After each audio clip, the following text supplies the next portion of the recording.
On va maintenant approfondir les conséquences de la colonisation de l'Afrique. L'organisation de cette colonisation-là va se mettre en place à partir de 1884-1885, alors que les pays européens se rencontrent lors de la conférence de Berlin pour décider des conditions de la colonisation de l'Afrique. Ce sont 13 pays européens qui décident ensemble, sans représentants africains, de la colonisation de l'Afrique, du sort de l'Afrique. Déjà, les frontières qui vont être fixées à ce moment-là sont complètement artificielles, parce qu'on décide que chaque pays européen va conquérir un territoire jusqu'à ce que deux pays se rencontrent, et à ce moment-là, la frontière va être fixée. On se retrouve donc avec des frontières qui ne respectent pas les peuples qui étaient déjà présents en Afrique, avec parfois des cohabitations forcées entre des groupes qui ne s'entendaient pas d'avance, qui étaient déjà en guerre ou toute autre situation.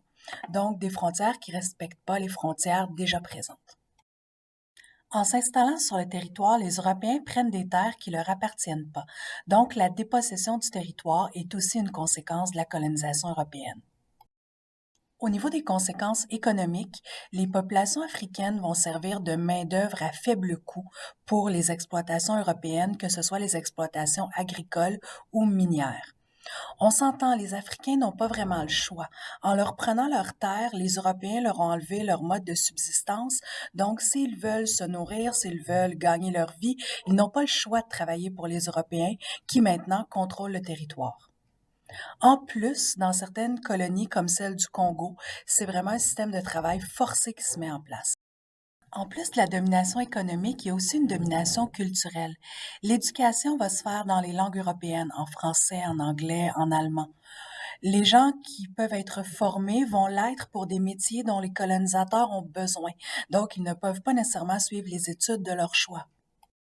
Les valeurs qui sont enseignées, l'histoire qui est enseignée sont celles du pays colonisateur. On parle d'acculturation lorsque quelqu'un tente d'imposer sa culture à quelqu'un d'autre, donc de remplacer la culture de quelqu'un d'autre par la sienne.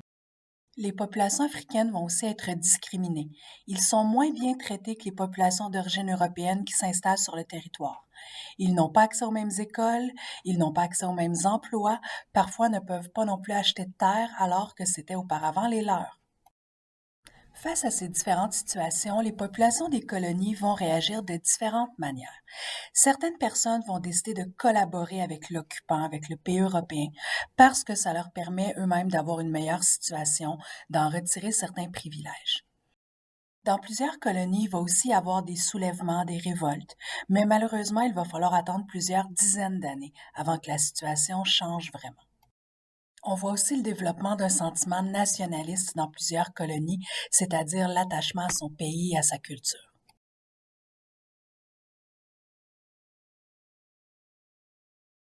Il reste des traces encore aujourd'hui de cette période coloniale.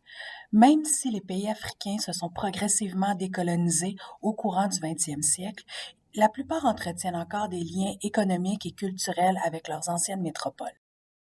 Ce n'est pas uniquement par choix, parce que les anciennes métropoles avaient transformé l'économie des colonies pour produire ce dont elles-mêmes avaient besoin. Donc, ces liens économiques-là sont parfois restés, même après la décolonisation, même après l'indépendance. On retrouve aussi certains liens dus à l'immigration, dus aux langues communes et certaines organisations internationales comme le Commonwealth ou l'Organisation internationale de la francophonie qui tirent leurs racines dans la période coloniale.